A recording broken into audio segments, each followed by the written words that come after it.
30 मई को एक film release हो रही है जिसकी कहानी एकदम अनोखी है, जिसमें एक कत्ल होता है और 4 लोग ऐसे हैं जो कहते हैं कि इस कत्ल को हमने किया है। आइए बात करते हैं इंटेरोगेशन की टीम से। हमारे साथ है यशपाल शर्मा, पीयूष गुप्ता और मनु सिंह। आप लोगों का एनडीटीवी में स्वागत है। Thank you sir. बहुत बहुत धन्यवाद। शुक्रिया। पहले ये बताइए कि एक कत्ल हुआ है और 4 लोगों पे शक है जी और चारों कह रहे हैं हमने कत्ल किया, तो उन्हें पकड़ क्यों नहीं लेते आप? सर, यही तो एक इंटरेस्टिंग ट्विस्ट है इस कहानी का कि हम क्यों नहीं पकड़ रहे हैं, ये आपको पता चलेगा 30 मई को। जी, तो ये इस कहानी का आइडिया कहाँ से आया आपके? सर बेसिकली हमने बहुत सारी मर्डर मिस्ट्रीज देखी जिसमें हमेशा होता है कि अलग अलग सस्पेक्ट होते हैं और एक इन्वेस्टिगेटिंग ऑफिसर होता है और वो उनको ढूंढ रहा होता है। हर कोई कहता है मैंने नहीं मारा, मैंने नहीं मारा। तो हम सर कुछ अलग करना चाहते थे और हमेशा से अलग ही किया। अगर हमारी फिल्मोग्राफी भी आप देखेंगे तो हमने सोचा कि ऐसी मर्डर मिस्ट्री क्यों ना हो जिसमें हर कोई बोले मैंने मारा, मैंने मारा, मैंने मारा, लेकिन मारा किसी एक ने। तो 4 सस्पेक्ट है और हर कोई कह रहा है मैंने मारा। जी, पर क्यों मारा, क्यों नहीं मारा, वो ढूंढने के लिए आपको फिल्म देखनी पड़ेगी। तो सर किस हॉलीवुड फिल्म की कॉपी है ये? नहीं सर, किसी और ऐसे कैसे हो सकता है? आजकल तो सबको कॉपी बनाता है हर कोई। नहीं सर, हम हमेशा कोशिश करते हैं ओरिजिनल रहे, तो ये ओरिजिनल कहानी है। तो कहाँ से आया इसका आइडिया, कहाँ से आया? सर ये हमारे डायरेक्टर साहब हैं अजय राजा वर्मा, वो मेरे पास कहानी लेके आए थे। तो जब वो कहानी सुनी तो लगा यार ये कहानी तो जरूर बनानी चाहिए, क्योंकि एकदम डिफरेंट मर्डर मिस्ट्री है कि हर सस्पेक्ट कह रहा है मैंने मारा, लेकिन मारा किसी एक ने, और चारों बोल रहे हैं मैंने मारा। तो कैसे पकड़ा जाएगा किसने मारा और ये क्यों बोल रहे हैं कि मैंने मारा? कौन बोलता है सर कि मैंने मारा? तो पहली बार होगा कि चोर बोल रहा है कि चोरी मैंने की है। जी, तो ये इसमें सबसे डिफरेंट है सर। जी।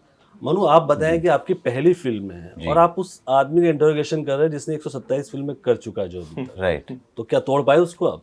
शर्मा, आप इनका इनसे पूछिए। मैंने तो इंटरोगेशन कर रहे हैं आप। मैंने अपनी जी जान लगा दी इनको तोड़ने में, जी, और इंटेरोगेशन के आगे तक इन्हें तोड़ता रहा। हाँ। अब अंत में ये टूटे के नहीं, ये आप इनसे पूछिए। तो हाँ यशपाल जी, आप बताएंगे कहाँ तक सफल हो पाए ये?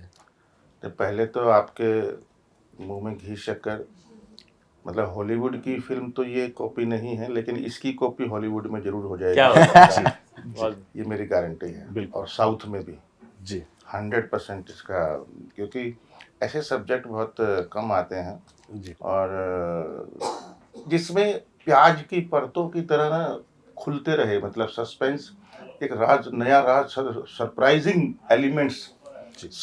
एलिमेंट्स मतलब रहे, बरकरार रहे अंत तक। ये वैसी वाली फिल्म है। और जहाँ तक तोड़ने की बात है तो मैंने बहुत सारे स्टारों के साथ काम किया है, जो स्टार पुत्र भी हैं कई, मतलब, और प्रोड्यूसरों के बेटे भी हैं, मैक्सिमम लोगों के साथ काम किया है। लेकिन पहली फिल्म में ही इतना मैंने शुरू में बहुत हल्के में लिया था कि मैंने कहा यार ये पता नहीं प्रोड्यूसर का जान पहचान वाला है या क्या है। लेकिन भाई साहब के लिए बहुत बहुत सैल्यूट है कि उन्होंने टैलेंट को देख करके कास्ट किया है, और इनकी पहली फिल्म ही ऐसी खतरनाक एक्टिंग की है जिसने ये सामने बैठा है इसलिए नहीं बोल रहा हूँ मैं, क्योंकि नहीं रियली, वो तो परसों पता चली जाएगा 30 तारीख को ZEE5 पे जब आएगी। तो इन्होंने अच्छे से तोड़ा और बढ़िया से तोड़ा। डायलॉग्स में भी तोड़ा है, एक्टिंग में भी तोड़ा है, और हाँ मतलब डंडे वंडे नहीं मारे बस। वही। और सर मनु की एक और खासियत बताना चाहूँगा आपको कि ये एक ऐसा एक्टर है जो सिर्फ एक्टिंग पे फोकस करता है। मतलब मैंने सर 13 साल दिए हैं इस इंडस्ट्री को, अलग अलग चीज़ें प्रोड्यूस की हैं, बहुत नए न्यू कमर से मिलता था। सब लोगों का अपना अपना एक वो होता है कि मुझे ग्लैमर में ये रहना है, मुझे बॉडी बनानी है, सब अपना अपना होता है, लेकिन एक्टिंग पे फोकस बहुत कम लोगों का होता है सर। ये एक ऐसा लड़का है जो सिर्फ एक्टिंग, इसको एक्टिंग के अलावा कुछ नहीं पता। और मुझे हमेशा ऐसा लगता है कि ऐसे ही लोग इतिहास बनाते हैं जो पागल होते हैं ना, बिरले होते हैं कि बस एक ही चीज़ देख रहा हूँ और कुछ आता ही नहीं है देखने।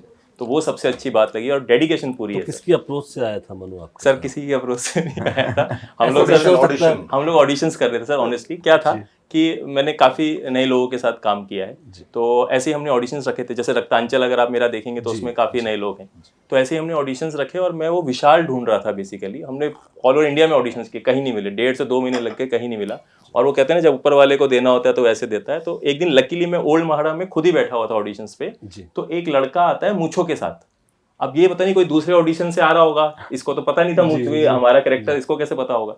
तो लकीली मैंने इस पे नजर रखी और मैंने इसको बोला तू जरा आ एक ऑडिशन कर।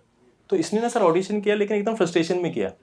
तो मेरे को समझ में नहीं आया कि यार ऐसे क्यों, क्योंकि मुझे पोटेंशियल तो दिख रहा था। तो मैं इसके पास गया और मैंने इसको बोला कि यार प्रॉब्लम क्या है, तुम्हारे में पोटेंशियल दिख रहा है मेरे को, लेकिन तुम अपना 100% नहीं दे रहे। तो ये एकदम से रोने लग गया, कह रहा हाँ सर सही है। मैंने क्यों? कह रहा है इतने साल से मैं ऑडिशन कर रहा हूँ, ये कर रहा हूँ, वो कर रहा हूँ, कहीं सिलेक्शन तो होता नहीं सर, यहाँ भी क्यों होगा? मैंने कहा ऐसा नहीं है, आप पहले मेरे को गूगल करो, आप इसमें अपना 100% दो, जब ईश्वर को देना होता है वो देता है, तुम अपना काम करो, अपनी मेहनत करो, बाकी ईश्वर पे छोड़ दो। इसने वही किया सर, 1-2 घंटे बाद इसने ऑडिशन दिया और आप मानेंगे नहीं, मतलब नेक्स्ट लेवल था। तो मुझे समझ में आया कि ये मेरा विशाल हो सकता है। फिर हमने सीरीज ऑफ ऑडिशंस उसके बाद किए और फाइनली आप देख रहे हैं सर। तो मनु क्या फ्रस्ट्रेशन थी आपको इस समय? मैं कई सालों से, 4-5 सालों से, I mean like every actor in the film industry जो अपकमिंग है, नए हैं, तो 90% जितने भी न्यू कमर्स आते हैं, it is a hustle, it is a struggle, right? और उसके बीच में आपको सिर्फ अधिकतर रिजेक्शंस ही मिलते हैं, ना ना ना, और इसमें आपको कारण नहीं पता उस चीज़ का, आपको सिर्फ सामने से देख के भगा दिया जाता है, आपको पास कारण नहीं होता है कि कोई कुछ बता दे कि किस चीज़ पे हम ऐसा काम करें कि हम एज एन एक्टर इम्प्रूव होके मे बी अगले ऑडिशन के लिए, अगले रोल के लिए हमें हाँ बोला जाए। तो वो it's a very common feeling with every struggling actor, I feel. And मुझे भी ये थी कि कब तक और कितने ना, बट अंदर एक फीलिंग थी कि नहीं, मतलब चाहे जो भी होगा, I just want keep on grinding and hustling, यही करना चाहता हूँ मैं। तो एक मेरा दोस्त था, जब सर के यहाँ ऑडिशन, मैं एक दूसरा ऑडिशन जैसे सर ने बताया देने गया था, and I was completely rejected, and वहाँ से भागा। तो फिर घर जा रहा था तो उसने फ़ोन किया कि एक ऑडिशन हो रहा है, दे आ। मैंने बोला यार मेरा तो मन नहीं है अब। तो ही इज़ लाइक कि नहीं यार, you have to keep pushing yourself, you know, this is the breaking और मेकिंग पॉइंट। और वहाँ पे आई फेल्ट लाइक ठीक है, अनदर ऑडिशन, एक और ऑडिशन दे के आ जाते हैं। मैंने दिया ऑडिशन, उन्हें लुक समझ आया, सिर्फ look, not even acting, look, वो समझ आया। फिर उन्होंने बोला कि आपका लुक फिट बैठ रहा है, आप आ जाइए।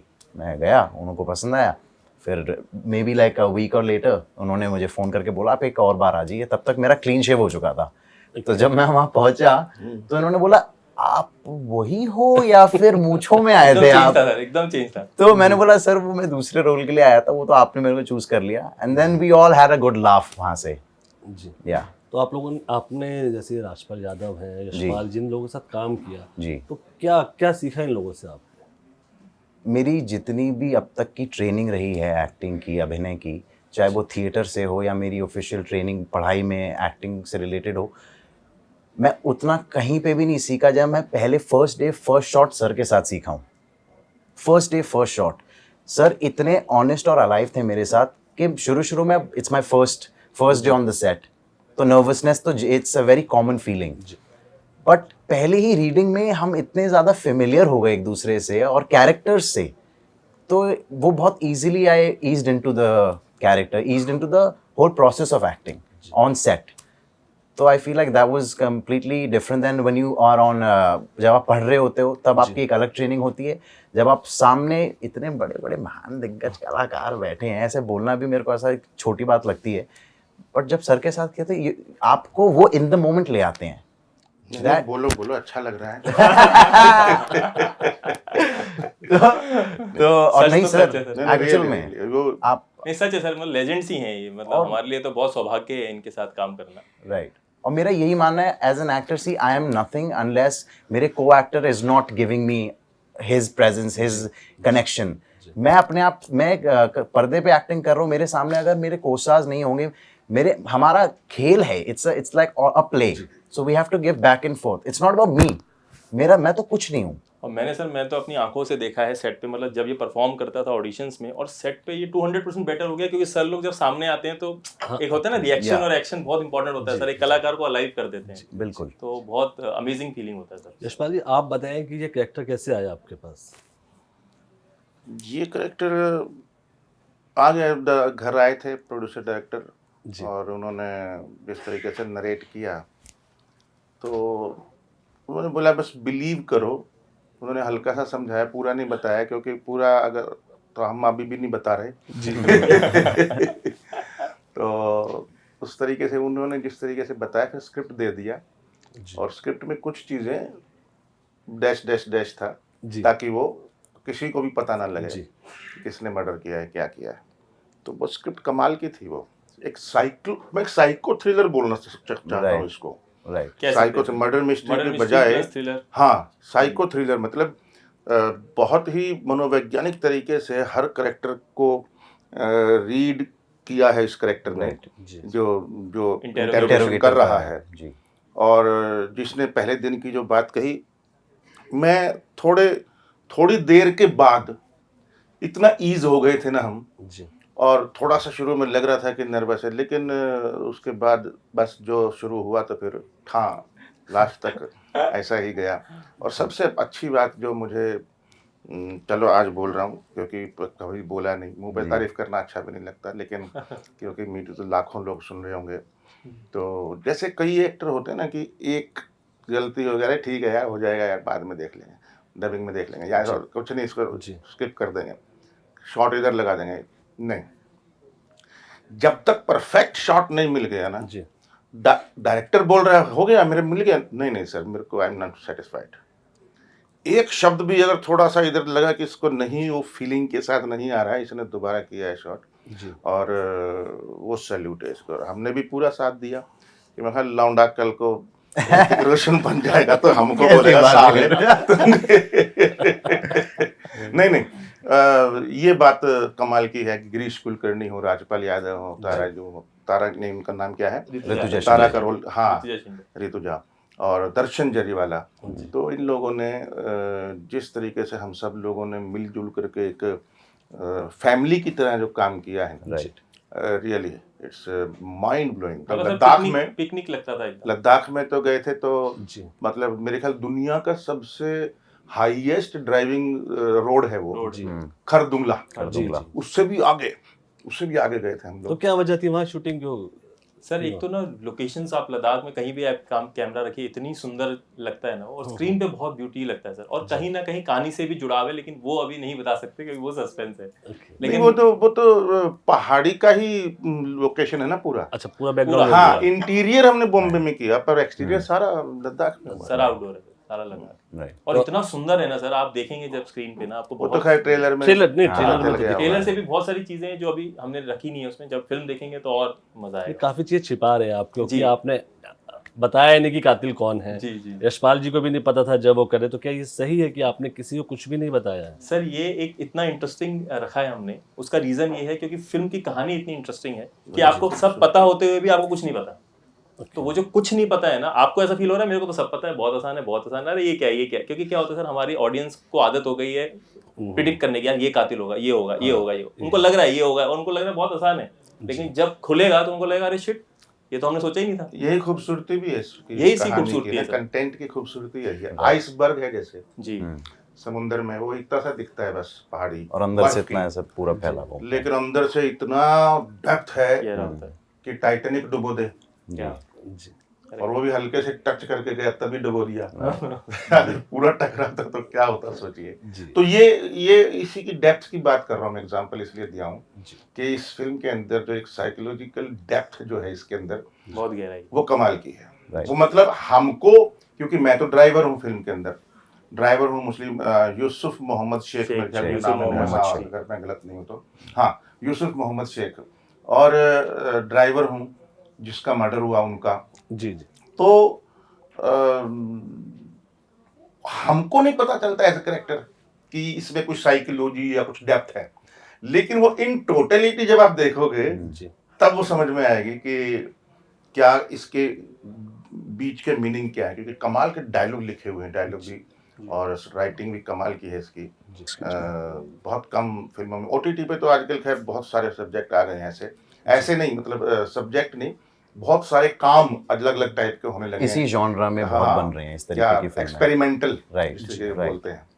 तो आई थिंक ये एक अच्छा रिजल्ट होगा इसका। इसमें सर एक चीज़ और ऐड करना चाहूँगा, जैसे एग्जांपल, अगर उनकी एक बेटी है जस्टिस पराशर की, वो कह रही है मैं बेटी हूँ, मुझे बहुत प्यार करती हूँ, लेकिन फिर भी मैंने मारा।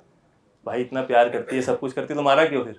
तो ऐसे बहुत सारे प्रश्न आपको दिखेंगे कि क्यों हो रहा है सब, तो वो बहुत इंटरेस्टिंग बनाता है, एंगेजिंग बनाता है कंटेंट। बहुत ही अनकन्वेंशनल स्टोरी है, मतलब आपकी स्टेरियोटिपिकल एक मर्डर मिस्ट्री नहीं लगेगी आपको जी। आप ट्रेलर भी जैसे आपने देखा होगा तो इट्स लाइक कितने सारे डिफरेंट शेड्स दिख रहे हैं, कोई ब्लैक और वाइट नहीं है, it's a grey shaded, every character is grey shaded. दो पहिए चल रहे हैं कि आगे कोई, पीछे कुछ और, आगे कुछ और इंटेरोगेटर भी खोजने में लगा हुआ है कि असल में सच क्या है।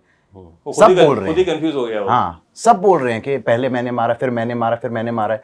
तो उसके लिए भी इट्स वेरी साइकोलॉजिकल, जैसे सर ने बोला, it's a psycho drama, it's very psychological जी। तो 30 मई को आपको पता चलेगा। गेम है ना, जैसे कोई भी अच्छी एक्टिंग या अच्छी स्क्रिप्ट का जो बेस होता है वो स्टेटस गेम ज़्यादा होता है। ये एक बाजी उसने मारी, फिर वो और ऊपर आया, फिर वो ऊपर आया। आपने रेड देखी होगी, उसमें भी यही गेम है, पूरा स्टेटस गेम है। तो इसके अंदर भी मतलब लगता है कि सुलझ गया मामला, अरे फिर उलझ गया, अरे इसने भी हाँ कर दी, अरे इसने भी। तो बहुत सारी लेयर्स हैं, मैं बोलूँ प्याज के परतों की तरह, जैसे सस्पेंस खुलते हैं, मतलब मिस्ट्रीज खुलती हैं, या सरप्राइजेज एलिमेंट बहुत है, सरप्राइजिंग एलिमेंट काफ़ी है इसके अंदर बहुत। इसीलिए मुझे पढ़ के शुरुआत में ही पहले ही लगा था कि यार ये करना चाहिए बिल्कुल। And आप दर्शकों को एक शब्द में बताइए कि ये फिल्म उन्हें क्यों देखनी चाहिए।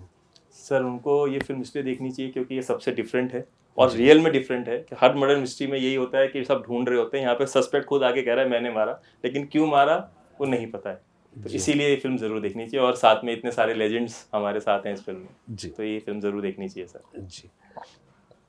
अब नहीं, वैसे तो हर डायरेक्टर, प्रोड्यूसर, एक्टर बोलते हैं मेरी फिल्म ये डिफरेंट है करेक्ट और जरूर देखनी चाहिए, लेकिन इस वाली को जरूर देखनी चाहिए क्योंकि सच में डिफरेंट है। एक शब्द में चाह रहा था मैं आप लोगों से ना, सर ये मतलब अगर एक शब्द में आप कहें तो ये इतनी एंगेजिंग है कि आपको सीट से उठोगे नहीं आप जी तो अगर आपको 1.5 घंटे का मजा लेना है ना तो ये फिल्म देखिए, स्वाद। स्वाद चाहिए आपको। जी। और मनु आप? Unconventional unpredictable drama. जी। तो एनडीटीवी से बात करने के लिए आपका ढेर सारा शुक्रिया, और इंटेरोगेशन के लिए आपको ढेर सारी बधाई। Thank you thank you so much. बहुत बहुत धन्यवाद।